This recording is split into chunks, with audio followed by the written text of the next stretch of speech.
Hello, everybody, and welcome into the MVP show for October 25th, 2020. I am John Vicari, joined alongside by Brennan Miller and Dan Passante. Boys, it's been a week, and I think that's my new open. It's been a week because it's always been a week, but a lot of sports to cover. And thanks for hopping on. Yeah, of course. I mean, it's scheduled every week, so Sure, I'm ready for it. that's true as well. So now we will open up the show, and there's many things we could do. We could open it up with the World Series.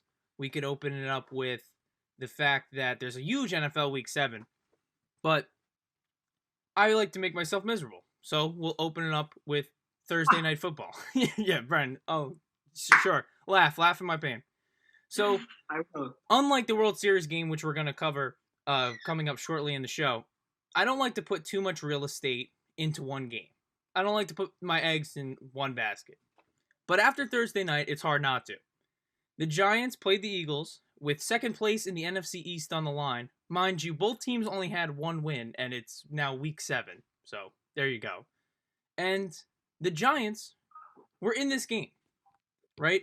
9 penalties for 62 yards, a fumble lost, an interception, lost the time of possession, lost rushing yards, lost passing yards, and still, after all that, on the road in Philadelphia wearing their black jerseys, had an opportunity to win the ball game.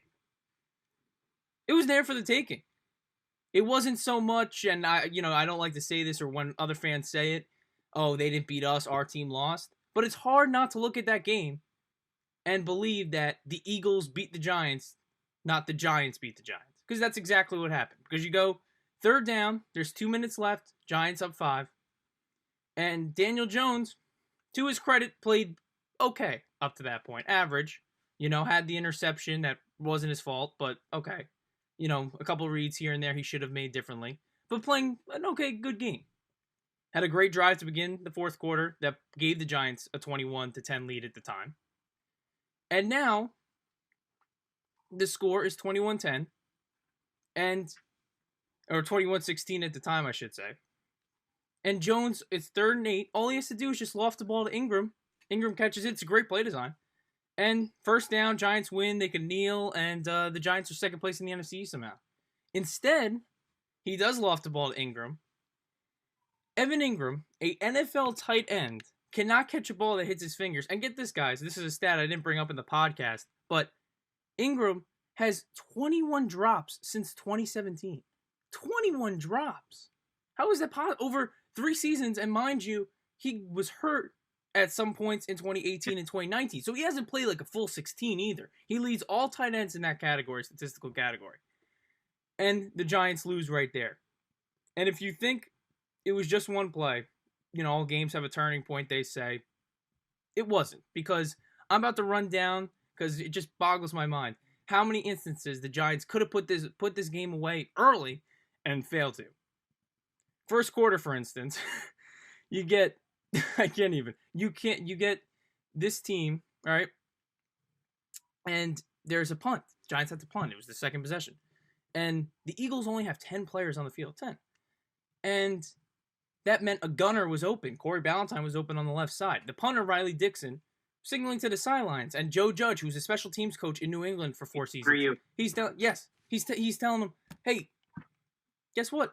Like, I might be able to just catch it, throw it, and we got a first down. We don't need a touchdown. We don't need a home run, but we could move the chains here.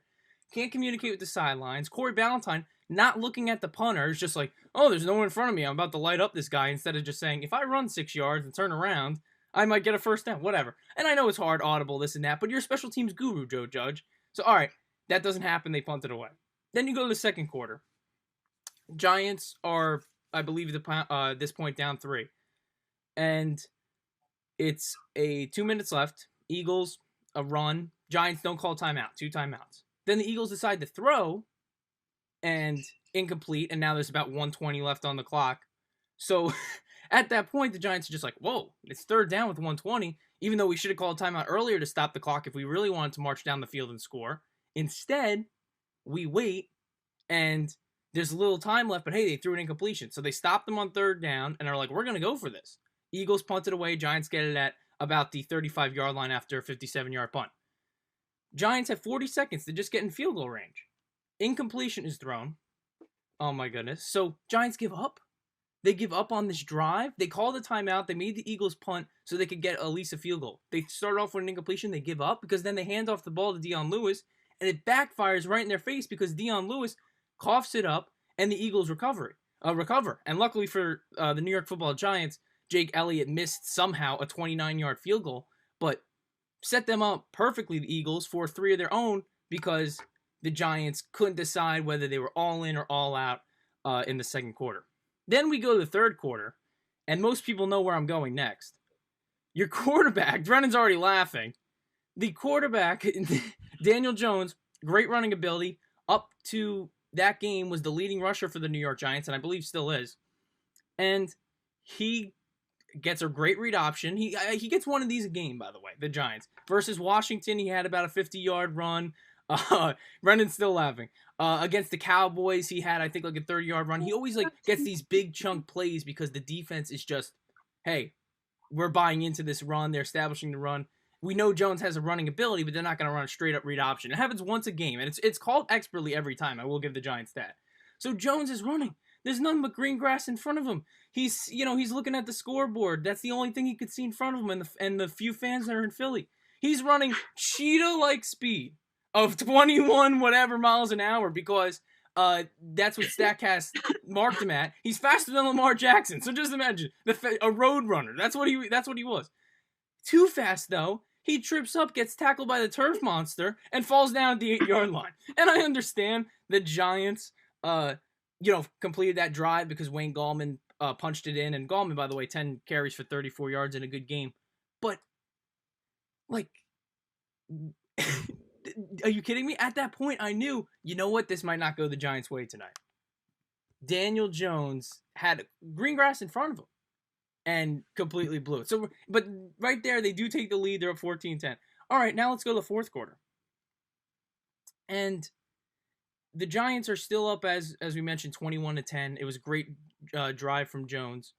And there's 6 minutes left. So it was a great drive to start the fourth quarter. And then they punted away. Eagles had the ball. Down 11 with 6 minutes left. So they need a quick drive, then a stop, and then a quick drive. For some reason, the Giants, maybe it was their corners a little out of gas, they put a guy named Ryan Lewis out there, who's a special teams guy at corner. Maybe a fourth cornerback, and it, I think, got a little more reps versus the Philadelphia Eagles because Darnay Holmes, the Giants' corner, had a neck injury.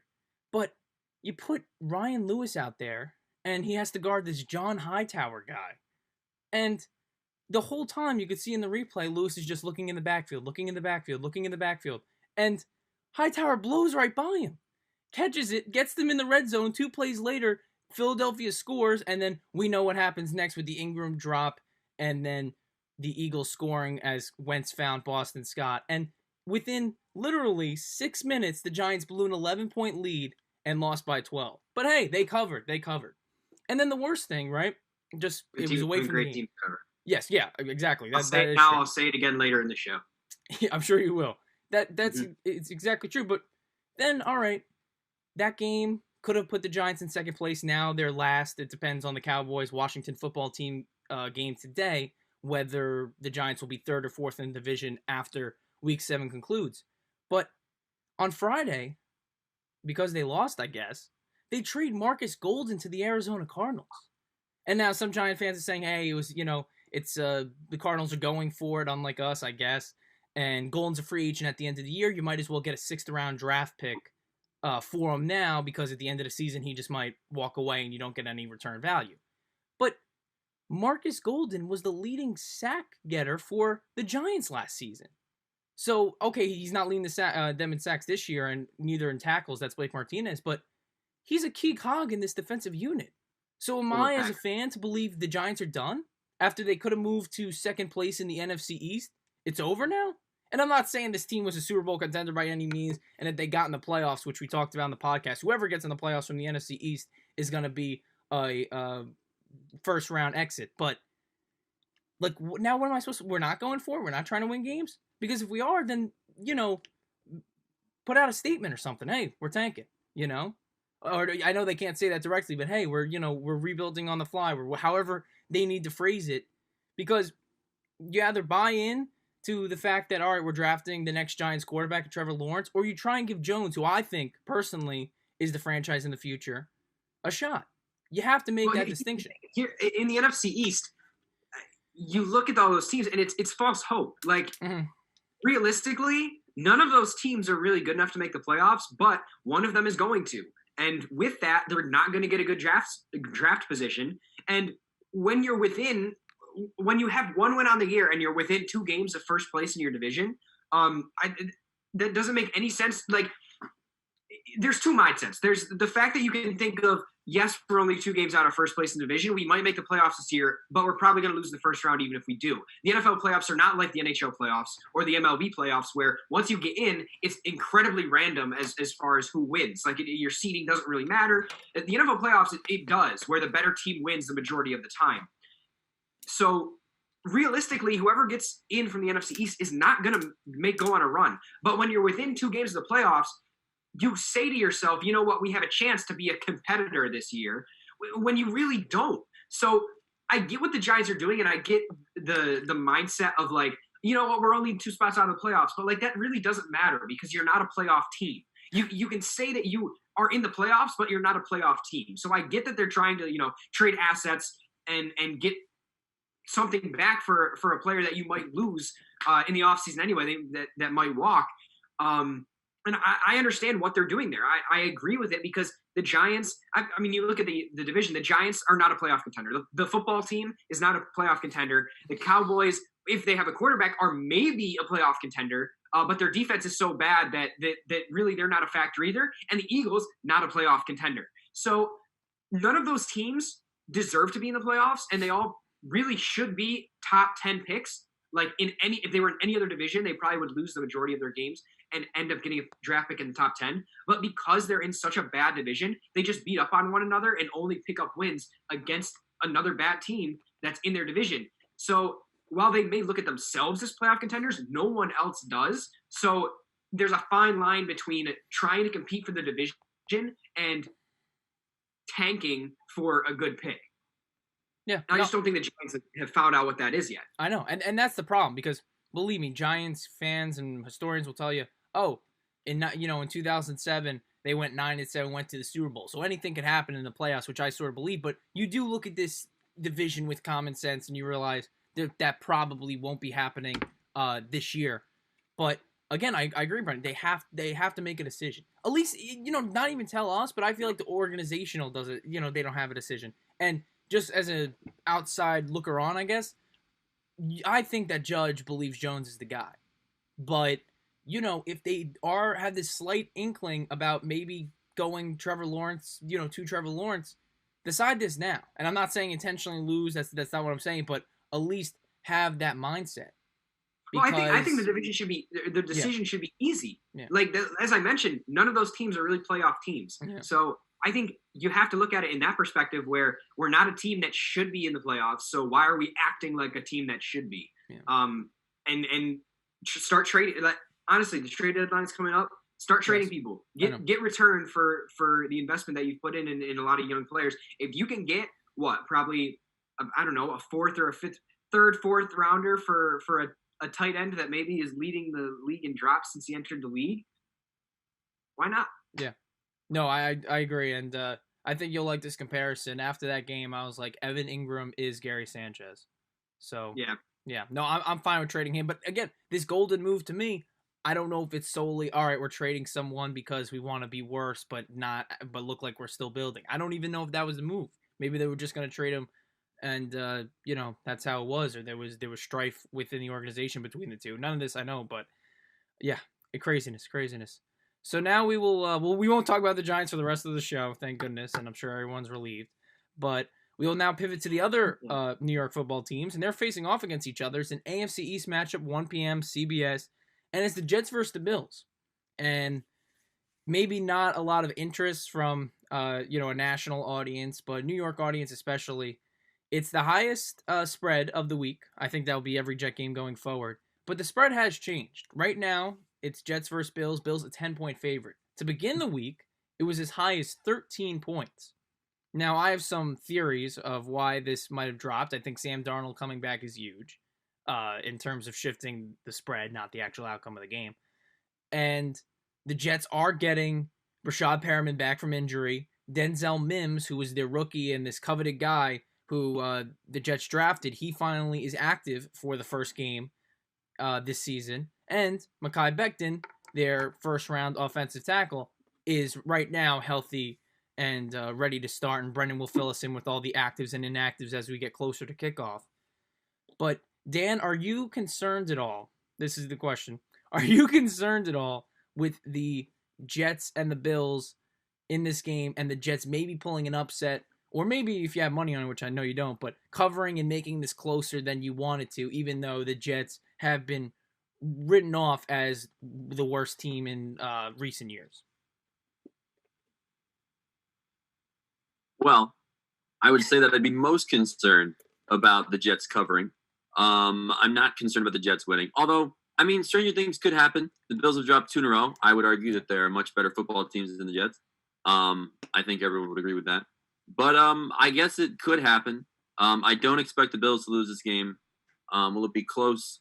I don't know. Probably not. Maybe it will be, though. But if Buffalo drops this game, it will be Buffalo losing this game.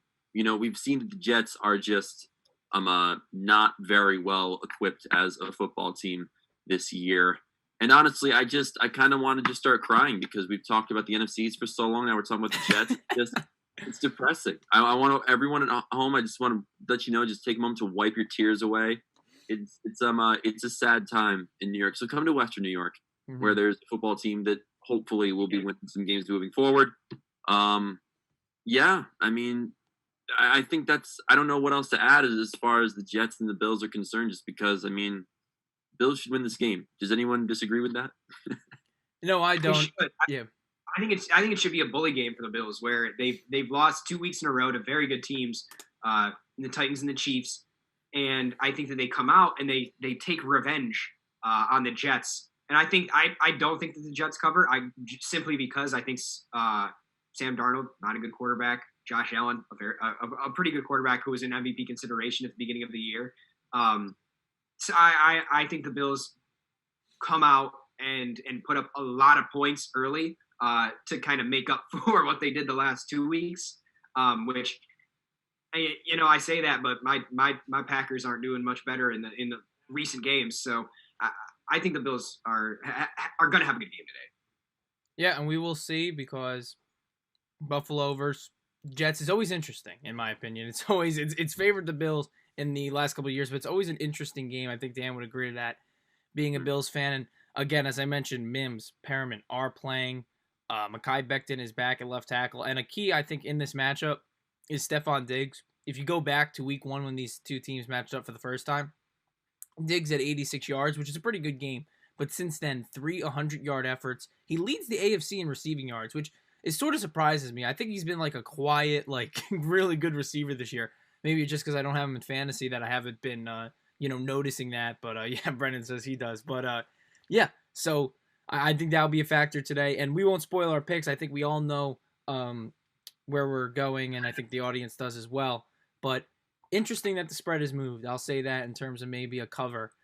Now we'll shift to what I think most people were doing last night in terms of if they're sports fans, and that was watching World Series Game 4.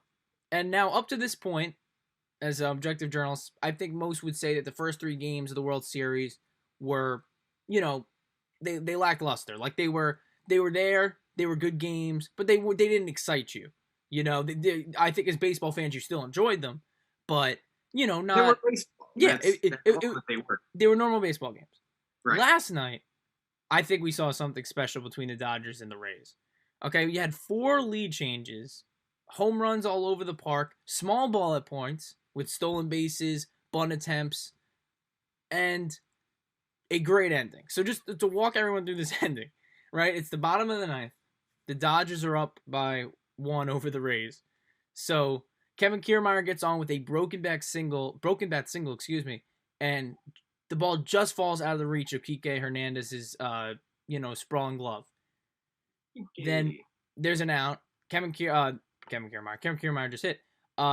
Randy Rosarina's up, and the Dodgers have the option of walking Rosarina.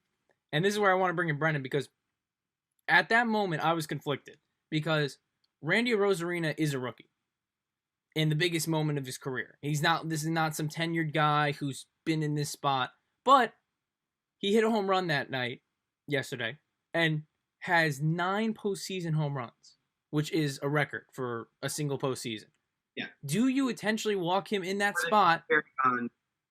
More than A-Rod. Right? Yes. But yeah, more than, yeah, exactly. More than the stat popped up. More than 2002 Barry Bonds, who was amazing, and 2008 Evan Longoria, who was already the holder for the Rays. But in that spot, there's one out. You don't have a base. I mean, there's someone at first, but you can move him over to second.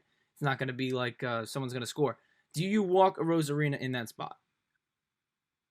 Looking back, I don't know. Obviously, he's a hot batter. He's a guy that's hit more home runs than anyone else in postseason history, as you mentioned, in one postseason, obviously, being a rookie. But first base isn't open. You really don't want to put someone on second base in scoring position in the 9th inning.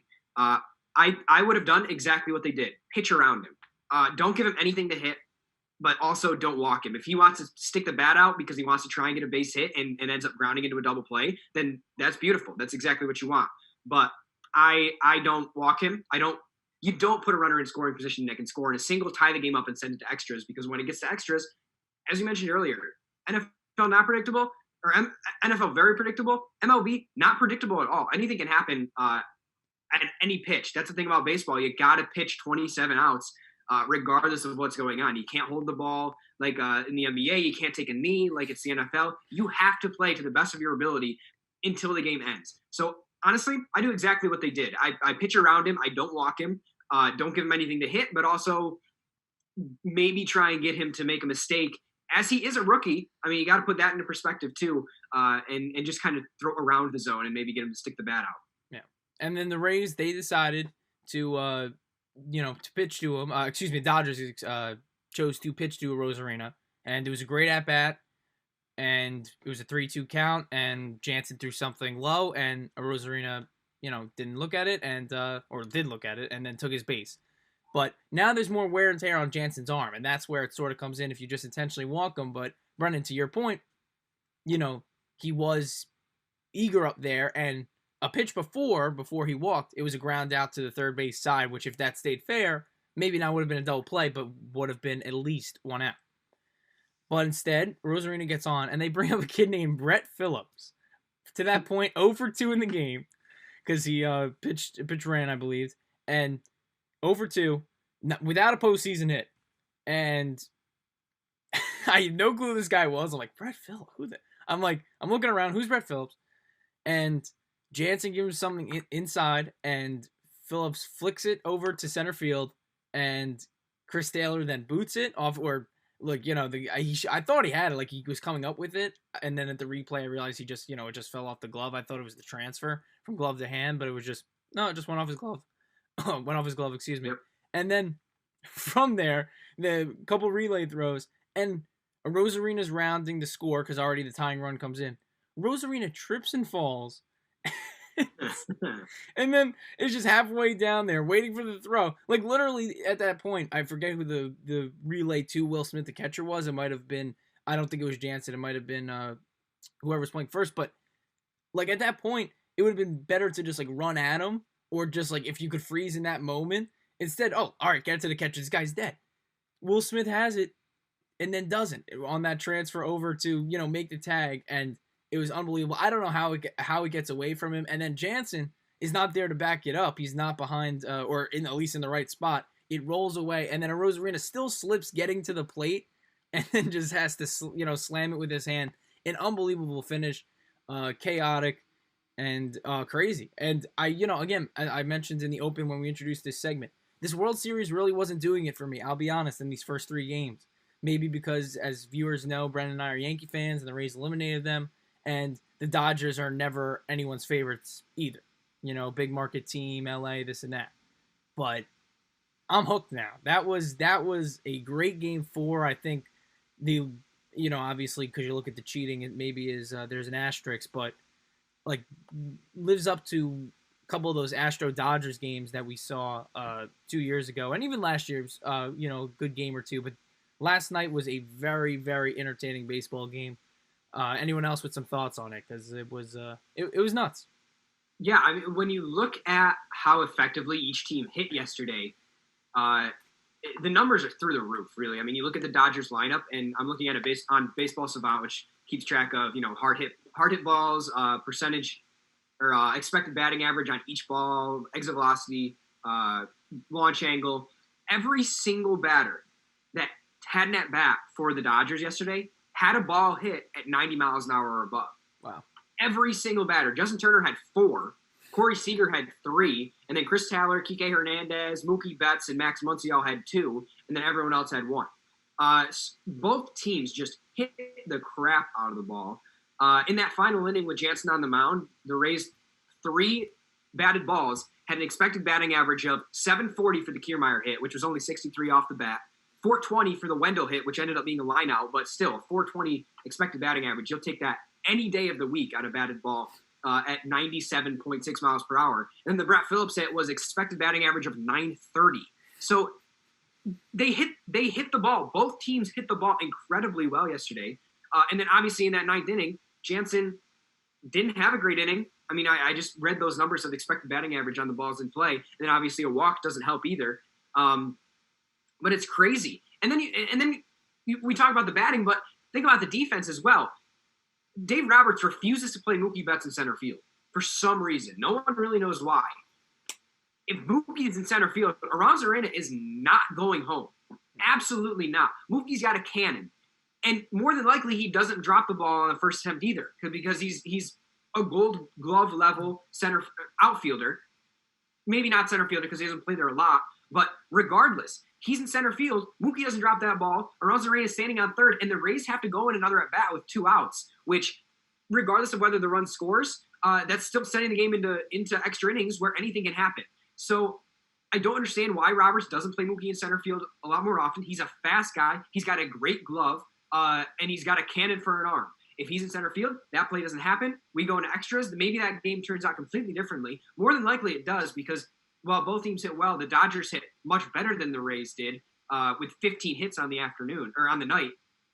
I don't know. Just it's a great game, a great finish. Obviously, you don't really expect to see a guy who's probably going to win postseason MVP trip and fall on his way to home plate and then end up scoring anyway.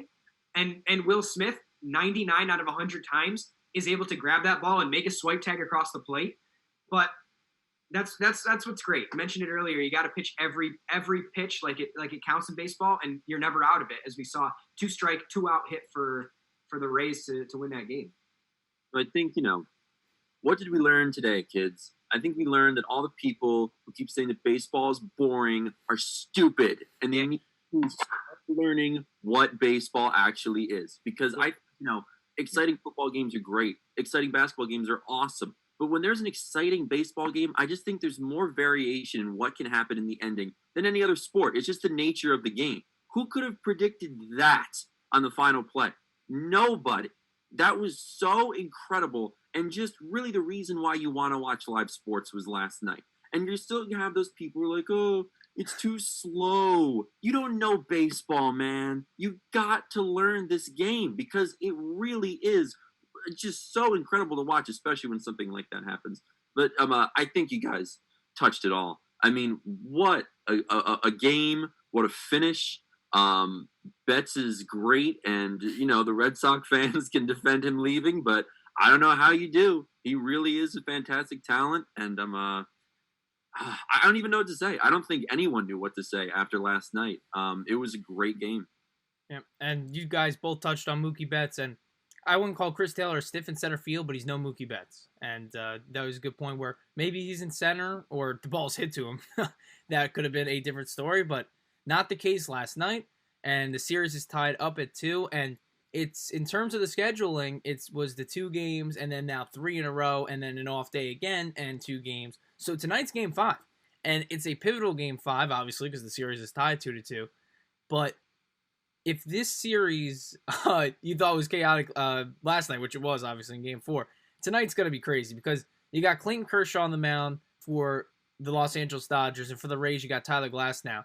And I don't think, maybe Brennan, you disagree, or Dan, but Kershaw was dominant game one. Six, or the new kind of dominant. Not a complete game, but 6 innings, got the win, did what he was supposed to do in that position, and outpitched the Rays and whatever they did with Glasnow and the bullpen, this and that. Now I would still favor Kershaw going longer than Glasnow if I was a betting man and going into this game. But are you guys concerned like I am that Kershaw, second time facing this Rays order, known in these spots not to get the job done, doesn't get the job done tonight versus the Rays? Well, he's playing Kershaw. I mean, I think it's something you can bring up. It definitely could happen. That just makes me. I don't know if I feel bad for the Dodgers because they've been in the World Series so many times the past few years, and I never root for them, and they never win. And now I'm definitely not rooting for them because the series is tied. I'm kind of hoping that Kershaw drops it and the Rays could take a lead, but I don't know. It could happen. Yeah. I mean, you hate putting a guy out against the same team to start a significant number of innings, like they kind of expect Kershaw to do. I mean, he has, obviously, we know, playoff Kershaw, not a great player, and that's really been his one fault throughout the years. I just feel the same way that Dan is just like, well, I don't know. It could go either way. He's either going to light it up like he did in the first game, or he's going to be giving up long balls like he usually does in the playoffs. I don't really think there's going to be any middle ground. It's going to be one of two extremes. Nice. Yeah, I don't know. It's just you never know what's going to happen in the playoffs in the MLB, especially when Clayton Kershaw's on the mound, because he could either be the NL Cy Young winner and a guy who's up for MVP contention, or he can be Aroldis Chapman in the 9th inning. Can be either or. I would say I'm nervous if I'm a Dodger fan going in, and I have no stat to back that up. Again, it's just a feeling, which I think you two sort of are aligned with me in that belief, because the stats would tell you, at least in this postseason, hey, Kershaw's going to come out and do what he does, but always that feeling in the pit of my stomach when he pitches, and it'll be exciting tonight. Again, 8 p.m. Fox, Game 5, and then an off day on Monday, and then Tuesday and Wednesday, Game 6 and Game 7, which Game 7 if necessary, because this can be decided in 6 if either the Rays or the Dodgers win the next 2 games. All right, now we'll pivot. No way to pivot and segue naturally to college football, but it was a good slate of games yesterday. And we'll start with the local teams because it was, I think, a very good week. And you might say that and be like, whoa, what did Army beat someone? No. Actual, they did, of course. They are very good this year. Probably will go in with a better record than Navy in the eventual Army versus Navy game in December. But Rutgers had their season opener yesterday. They played Michigan State. And they won by 11 points. They scored 38. And imagine this, right? 38 versus one First opponent. Big Ten win since 2017. Yes, that and 38 points, right? 38-27 win. Greg Schiano's return versus Michigan State. They had like 64 points in total last year against the Big Ten. They have 38 in one game this year. It's pretty crazy. And I mean, I know it's college football and they're, more high-scoring affairs, but Rutgers getting it done. A very big surprise on the road in Michigan State, in East Lansing. Very surprised. And what also surprised me, and if you follow this show, that I don't like to give this team any credit, especially in a 26-point loss. But the Syracuse Orange kept it close against the number 1 team, Clemson Tigers. I know Dan's laughing. Like, oh, they allowed 47 points. Go Qs. Yay. But, I mean, it was closer than I thought it would be at half, at the end of the third quarter. I mean, the spread on this game was 46.5 points. And the over was only 63. Yeah. So, and Clemson scored 47, but what would they expect? Like a 47-0? Like, no, they expected Clemson to put even more up. And again, you can't celebrate a team that lost by 26 points, and I don't like to celebrate them when they win. Want to bet? Yeah, but I'm celebrating a team that lost by that many. Are you kidding me? I thought this was going to be another Georgia Tech 73-7 blowout. Had no hope in Cuse with a backup quarterback. You lost the best player possibly in New York State, Andre Cisco, for the year. He's going to the draft. The offense has been stagnant. The defense has been forcing turnovers, but Syracuse has not been able to put anything in the end zone afterwards. So they say, you know what? we're going to pick off Trevor Lawrence, and we're going to take it back ourselves. So they did that once. So that's great. Trevor Lawrence, not a good game yesterday, future Jets quarterback. He probably should have thrown 2 more interceptions, but Cuse dropped those. We're not going to talk about Syracuse dropping 2 picks early in the game that should have gone the other way. And Cuse had the ball with a minute left in the third quarter, down by 6 points, trying to make a run to take the lead against the number 1 team in the country. That's great. I am totally happy with that. We're not going to talk about the fumble afterwards that ended up being returned for a touchdown that put Clemson up 34-21 and essentially iced the game and negated Syracuse's defensive touchdown. Not going to talk about that. Not going to talk about ETN taking it in afterwards. Cuse covered. I said it before. I'll say it again. Good teams win. Great teams cover. And guess who covered yesterday? The Syracuse Orange. Because while they are a bad team, that for some reason, every year they play Clemson close. You know who Clemson's only regular season loss is in the last 3 years? Syracuse at the Dome. Go Orange. Syracuse 1-5 on the 2020 college football season. They play Wake Forest. They play Wake Forest next week. Yes. Hey, losses to Clemson. Losses to North Carolina. Sure. Both top 15 teams. Sure. Losses to Liberty, who won yesterday and might end up in the top 25. So let's taper ourselves here. And then we don't talk about Duke, okay? We don't talk about Duke. You're really going to elevate Liberty. That's a bold strategy, Cotton. Hey, who got votes last week? Liberty. Yeah, because they beat an ACC team. Hey, doesn't matter. Okay. There you go. So, yeah, and Cuse again playing Wake Forest. And there was a top 10 upset going away from the local teams, but this is still considered a local team. The Penn State Nittany Lions lost to Indiana in OT, and I know Indiana's program has gotten better over the last couple of years, but Penn State came in as the 8th ranked team. Again, their opener because the Big Ten kicked off this week. And Brennan, I didn't watch this game, and I know you did. What went wrong for the Nittany Lions where Indiana got to beat them in overtime? There were a bunch of things that went wrong. Obviously, we know the defense is good. Micah Parsons is probably going to be a top 10 pick in this year's draft. But the offense just not great. I mean, it's a Big Ten offense. They good balance of running and throwing. But when you lose your top 2 running backs, that makes it very difficult. And Penn State's already lost their number 1 guy for the year, and their number 2 guy got hurt in the first drive of the game. So at that point, you're relying on your number 3 quarterback. And I'm just blanking on Penn State's quarterback's name. But he was their leading rusher, 103 yards on the ground for him with either 1 touchdown or 2 touchdowns. Doesn't really matter because they lost. So stats kind of go out the window. But you don't have a running back, and playing in the Big Ten, you have to have a guy who can pound the ball on the ground. Because then you rely on your quarterback too much. And Big Ten quarterbacks, while they have gone pretty early in the draft in recent years, not great. Penn State had opportunities to win the game. Obviously, they were down early and pretty much stayed down for the duration, but there were opportunities for them to go up. They made a lot of mistakes. Obviously, a fumble in the red zone is nothing that you ever want to do.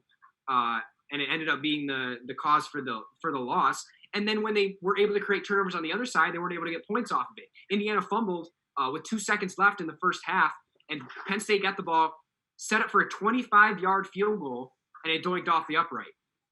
You hate to see that. So Penn State had opportunities, but Indiana played really well. The running back, Stevie Scott, is a guy who is from Syracuse, an upstate New York guy, played at Christian Brothers Academy, graduated the same year as we did from high school, and he tore it up yesterday. Had the fumble, but also had 2 touchdowns. And then Penn State, we talk about luck in the NFL when it gets to overtime, where the flip of the coin can really dictate who wins the game. It did yesterday too. Penn State went out and scored in overtime, but then Indiana had the ball second. They scored 2, and they said, you know what, we're going to go for the win. This will be our first win over a top 10 team since 1987. That's when my dad graduated from high school. So they decided that they were going to go for it, and it pays off. Great play at the end.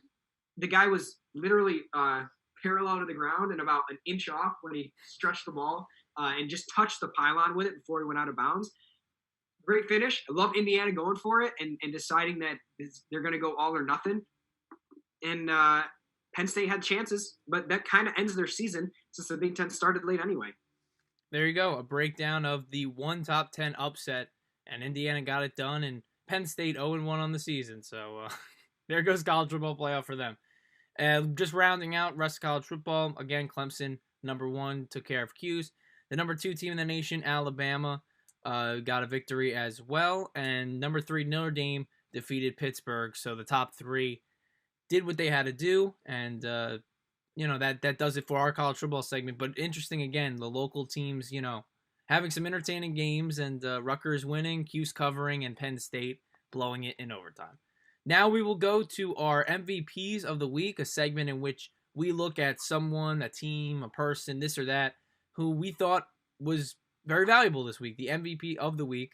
And I'll start. Wait, we skipped a segment. No, we're good. We're good. You questioned me. No. Never mind. Yeah. Are you sure you want to skip? Do you want to? Is there anything you want to say? We're good. Yeah, we can. Oh, okay. Mm-hmm. Okay, so the MVPs of the week. And I'll start. And I was conflicted between 2 people. And I'll tell the 2 people because they're both broadcasters.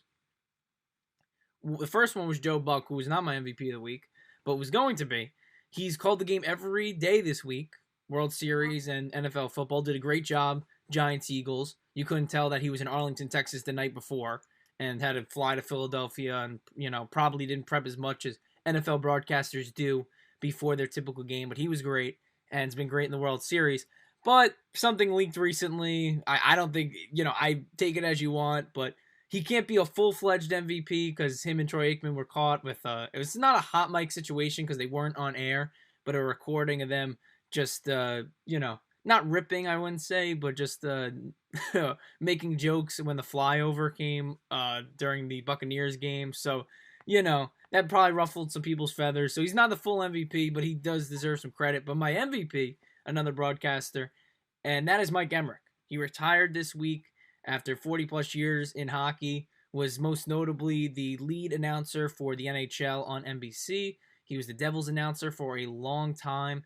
And for me, I think Brennan agrees, every time I heard Doc's voice, I knew this is a big game. He was the voice for the recent Rangers runs of in the postseason, the 2014 Stanley Cup, the 2015 runs of the Eastern Conference Finals, as well as in 2012 when the Rangers made it to the Eastern Conference Finals as well. And he was that TV voice. He was who you put on, and he does a great job of describing the fastest game on ice. I was always amazed because it's one thing to describe, the action, which is very fast and you got to be on top of it.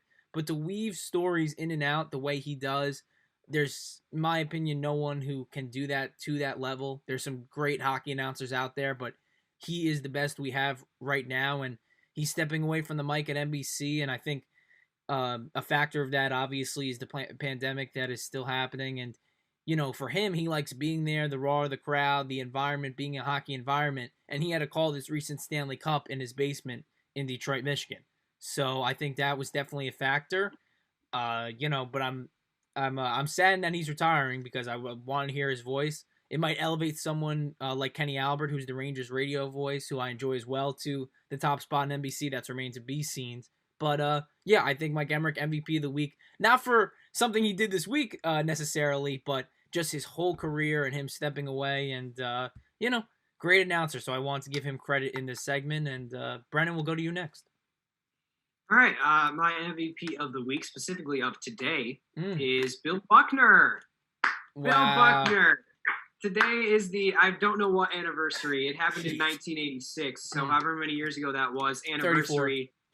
Yeah, of Buckner missing it between the legs. Oh, jeez. Mets score. Mets win. Yeah, that's it. Just Bill Buckner. Wow. I'm a big fan of reminding people of the most tragic points in their team's history.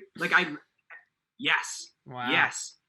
Nice. 1986, World Series champion, New York Mets. But no, I'm a big fan. Every Bobby Bonilla day, I send a text to all of our Mets fans, Mets fans' friends, and are like, hey, guys, remember, you're paying Bobby Bonilla a lot of money today, and he hasn't played for you in a long time. So I'm a big fan of that. So Bill Buckner, my MVP of the week, my MVP of the day, Mets win. Did not think that's where you were going, but wow. Thank you. That's what I strive for every week. I just want to be the most unpredictable MVP of all time. Wow. You got a history lesson today, kids. I actually went to 1986 World Series Day when I was in high school. That's where I got this. Red Sox. I really thought you were going to say that you went to the 1986 World Series. And I was like, no, you didn't. He tired You liar. You never know. Back to the future. Exactly. There were so many great picks for MVP this week. I wanted to make it Netflix for releasing another volume of Unsolved Mysteries. Really great, by the way. It was awesome. I'm not done with it yet. I wanted to make it this guy who I found on Reddit during our Giants segment today. I was trying to find helpful stats, but then I came across this guy on Giants Reddit who explains that he's a married man with a few kids, but he still wants Tay Crowder to be his boyfriend. But he logically explains it, and I wanted to make him my MVP. But anyway, I decided that my MVP this week should be Tony Kornheiser and Mike Wilbon for going into their 20th year of broadcasting on ESPN. 19th anniversary being on air. They didn't think they'd last more than 6 months. But here they are, and I think that's MVP worthy for sure. And that guy is a really close second. And I was trying so hard not to laugh during the Giants segment because I'm reading this guy who has this really long, he's married with 2 kids. There's people commenting like, don't let your family stop your happiness. I don't know. But anyway, that's the MVP. I am a member of Giants Reddit. I'm not that guy, by the way. I'm looking for it. I am definitely going to read that. You don't have 2 kids? It's going in the document right now. Okay, thanks. But yeah, and maybe next week we'll just transcribe it and just give it to the audience. Oh my goodness! By the way, Tay Crowder did not play on Thursday. If anyone cares, he was the Mr. Irrelevant pick who beat the Washington football team after he recovered the fumble. Just for full context, if those out there don't know who he was, because I didn't know who he was until he made that big play in the Giants versus Washington football team game. All right, somehow we're going to segue from that That's awesome. to our NFL, to our NFL Week 7 game picks, and there won't be any more Tay Crowder discussion. Okay, we have our locks, our upsets, and our game of the week picks. We'll start with our. Well, actually, I'll give you a recap of the standings. I had my best week last week, and Brennan and Dan both went 6-8. I went 9-5, so I made up some ground in terms of our points. Right now, it currently stands Brennan with 70, Dan with 65, and I have 61 on the season. And our overall records, I'm 51-35, Brennan is 58-28, and Dan is 56-30. And again, we pick the wins and losses of the games. We give you the spread for full context, but we do not pick the game according to the spread. We just, again, pick the winners or the losers. And we'll start with the game of the week. And even though it's not in a national window, you do have a matchup today of 2 undefeated teams, the Pittsburgh Steelers taking on the Tennessee Titans. It's a 1.5-point spread. The Tennessee Titans are favored. And a very good game it's going to be. I think that both teams NFL fans are unsure of. You know what the Chiefs are at this point. You know what the Ravens are. You know the Patriots aren't the Patriots of yesteryear. You know the Packers are good, but couldn't handle the Buccaneers. You know the Buccaneers are inconsistent. Like, you have this feeling. With these 2 teams, I think people sort of, or at least us 3, are sort of, I don't know. You know, Tennessee's looked dominant at points, and then but last week had to get a win in overtime against the Houston Texans. And the Steelers' schedule hasn't been relatively difficult by any means. So are they for real? I think today will be a good test for both teams and to see if in the big moment they could come through. Obviously, one has to and will remain undefeated. My pick for this game is the Pittsburgh Steelers, and it's maybe a basic analysis, but quarterback versus quarterback. And I know Tennessee is primarily a run offense, but in a game where I think it can come down to the final moments, I'm going to take Big Ben every day over Ryan Tannehill. And I think Mike Tomlin's a better big game coach right now than Mike Vrabel.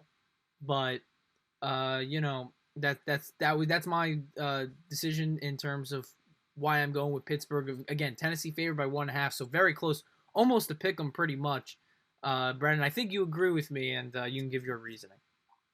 Yeah, I'm actually going to say, and just to further prove the point that anything that anyone says on any sports show can be framed however they want, and nothing really matters at all. I'm going to say that the Pittsburgh Steelers haven't played anyone this year, and they're going to prove that they're a good team against the Tennessee Titans. A lot of people are saying the Steelers are frauds because they haven't really played anyone. That's the only reason that they haven't lost a game yet. But I'm going to frame that the other way. I think the Titans, while they are a good team, and we saw them beat the Bills 2 weeks ago, who was another undefeated team at the time, I don't think that they are one of the top AFC contenders, and I think that the conference is very, very top-heavy, whether it be the Ravens, the Chiefs, the Steelers, Titans, whoever. I think that the Steelers come out and win, and I completely agree that I think right now in big games, Mike Tomlin is a little bit better than Mike Vrabel. So as far as who I think is going to win, I decided that it doesn't matter what I think, like John Cena style, and that I should go strategically with the Steelers because both of you have the Steelers. So if we're all wrong, no one gets a point. All right, fair enough. There you go. A strategic decision by Dan, and those are our Game of the Week picks. I am 4-2, as is Brennan in Game of the Weeks, and Dan is 3-3. And really, as Dan mentioned, the records can't really change that much because we're all going with the same team, and that is the Pittsburgh Steelers. Now, gets a little interesting, our locks and our upsets. We'll start with the lock, and Brennan, I think you should start because you're 6-0 on the season with your locks. Dan is 5-1, and I am 3-3. But the people want to hear the person who hasn't missed all season, and you have an interesting lock this week because I think it's going to be a very close game. Yeah, I'm going with the Cleveland Browns over the Cincinnati Bengals. I talked earlier this year about how I don't think the Bengals are as bad as their record indicates, but I still don't think that they're very good. I think their offensive line. I've used this word to describe the Cowboys' defense in general, but I also think that the Bengals' offensive line is a sieve where it doesn't really stop anything. And that hurts, obviously. Joe Burrow is a good quarterback. We've seen him perform when he needs to. He's got the most pass attempts on NFL history, especially for a rookie. So they rely on him very heavily. Those pass attempts are in a game, of course. I just don't think the Bengals' offensive line can hold against the Browns' defense. And I think that this is going to be a game where the Browns kind of run away with it in the second half. Of course, I said that last week about the Packers, too, and that didn't pay off. So take my word for what it is. But at 6-0, I'm feeling pretty confident about Browns taking on the Bengals. Dan, you're 5-1 in your locks. You can go next. I also think the Browns are going to win today. I'm just mad at them, so I didn't take them as my lock because I picked them last week, and they smelled. So this, I'm going with the Chargers over the Jaguars, like I mentioned. If Doug Marrone decides to bench Gardner Minshew, that could be one of the saddest things to happen in NFL history because that's one of the best names to say out loud. And I disagree with that coaching decision, so I'm going to take the Chargers. All right, I have the, my voice again, the Sunday Night Football game, Seahawks versus Cardinals.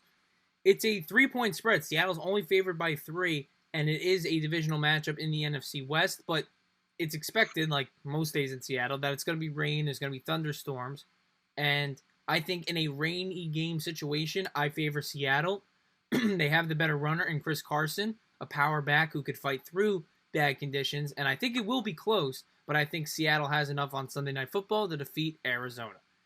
All right, so that does it for our locks. So now we'll shift over to upsets, and we haven't hit our upsets to the rate we've hit our Game of the Week or locks this season. I have the best record, believe it or not, at 3-3 with my upset picks. Brennan is 2-4, and Dan is 1-5. I'll start with the upset. I like this upset a lot, and we touched earlier when I was talking about the top teams in the NFL. But the Buccaneers have looked inconsistent to me. 1 week, they look unbeatable, and then the next week, Tom Brady shows his age. This week, they play the Las Vegas Raiders in Vegas. Tampa Bay is favored by 4 points, but I'm picking the Raiders here. The Raiders are coming off a bye, and I think that factors in. You know, there isn't the Belichick for Brady where a team that, has a week longer to prepare for you, could be balanced out because you have a good coach. I don't believe in Arians the same way. I think, again, Tampa's been inconsistent, and Oakland, even though their record isn't as good, play hard in every game. There isn't this this inconsistency for them. They play hard every time they're out there. I think Hunter Renfrow is going to have a big game versus the Tampa Bay secondary. At least I root for that. Hunter Renfrow football, not baseball, even though both might have a really good weekend. And I'm picking Oakland as my upset. Brennan, your upset pick. My upset of the week is going to be the Detroit Lions. Got to go with my man, Matty P. Rep BVS, baby. Lions are only underdogs by 1 point against the Falcons. So I think that that's a game where both teams, while they're not really as I mentioned earlier in the show, contenders, they're not terrible. I don't think the Falcons have shown what level they can really play to yet this year. Obviously, Matt Ryan was an MVP candidate just a few years ago when they went to the Super Bowl, and they really haven't lost a ton of pieces. And when you look at that offense, it's 11 first-round picks on offense, which is just absolute insanity. And the Lions are a team that can win games pretty big, but they can also lose games pretty big, and they kind of have to revert to the mean again. So I'm gonna go with the Lions in this one, just because I don't know. Really don't know. Matty P, BBS. That's it. That's the reason. All right, Dan, your upset pick. I like both of your upset picks, and I think that they're good ones. I don't know where I was going with that. But my upset pick this week is the 49ers because the Patriots are favored by 2.5. They did not look very good at all last week. Now, maybe that's because they literally did not get to practice. I don't know. But this week the Niners are coming into town, and I just got a feeling the Niners are going to take this one. All right, there you go. Those are our Game of the Week lock and upset picks. And now we'll give you the rest of our NFL Week 7 picks 3 minutes before kickoff. And we will start with the other NFC East matchup. If it's in your local market, maybe watch Red Zone or something else. It's the Cowboys versus the Washington football team, Dan. It's a pick 'em, kids. Flip a coin. All of us got the Cowboys over the football team, but it should be close. But like we said, it's a pick 'em. I go next, Packers versus Texans. Packers are favored by 3. I'm not sure if that's a line, if that line has moved since this morning, because Aaron Jones is out along with Kevin King and Darnell Savage for the Packers. Robert Tonyan is active though, so they're going to have a little bit more weaponry on offense. But all three of us with the Packers. I'm nervous though. The Texans at one point were considered contenders in the AFC East, or not in the AFC East, in the AFC in general. And the Packers obviously coming off a loss. You hope that doesn't carry into this week either. If I wasn't a Packers fan, I would have thought about picking the Texans in this game, but I am, so I didn't. There you go. Now to Panthers versus Saints. Saints are favored by 6.5. It was 7 yesterday, so the spread went down a half point. I don't think that means that the Panthers are going to cover by any means. We all have the Saints across the board. Look, Carolina has played above expectations, but I think Drew Brees will bounce back versus a weak Carolina defense. And next up, Brennan, it's your upset pick. Yeah, I'm going to talk about it. Matty P, Lions over the Falcons. Dan agrees with me with the Lions. John says Falcons. I don't know. It's only 1 point spread. Essentially a pick 'em. Go Detroit. Our game of the week, Steelers versus Titans. We gave you our thoughts, Steelers across the board. Bills. Jets. That's it. Yes. Browns versus Bengals. All three of us with the Browns. It's my lock of the week. Nothing really to add. Joe Burrow getting pounded by the Browns defense today. Next game is Bucks Raiders. Bucks get 4 points in Vegas. John has the Raiders. Brendan and I have the Bucks. Should be a really close game though. Two very good teams in the AFC. Patriots versus 49ers. Brendan and Dan with the 49ers. I'm picking the Patriots. I think this is when Belichick hits his stride in terms of coaching again later into the season, and I think he can exploit the injuries that San Fran has defensively. Brendan, Chiefs versus Broncos. Yeah, I'll talk about 49ers Patriots for a second. Yeah. 49ers 6-0 against the spread in their last 6 games as road underdogs. Wow. So that's why I'm going with the Niners. Chiefs Broncos. Casey favored by 7. Probably would have been a good pick for a lock for any of us, but none of us picked it. We all picked the Chiefs anyway, though. Patrick Mahomes is really good. It's going to be snowing, which is going to be awesome. And Patrick Mahomes plays really good in the snow. That video came out yesterday of him saying that he just likes to sit in the pocket when it's snowing outside and distribute the ball. I think he threw for 320 yards last time he played in the snow. So Chiefs in this one, all three of us. I got the next one too. Jaguars Chargers, another 7-point spread. Another one that a smart lock for any of us. And Dan agrees. That's why he picked it as his lock. Chargers over the Jaguars. All three of us have that one. Sunday Night Football, Seahawks Cardinals. Seahawks across the board. I think the weather plays into Seattle's hands. And Dan, Monday Night Football, Bears versus Rams. Much like in nature, I think that maybe the Rams might be favored. Maybe if it's a big Ram against a Bear, I don't know. But Bears, Rams favored by 6. John has the Bears. Brennan and I both have the Rams. I don't really know how good the Rams are yet. I don't know if anyone does.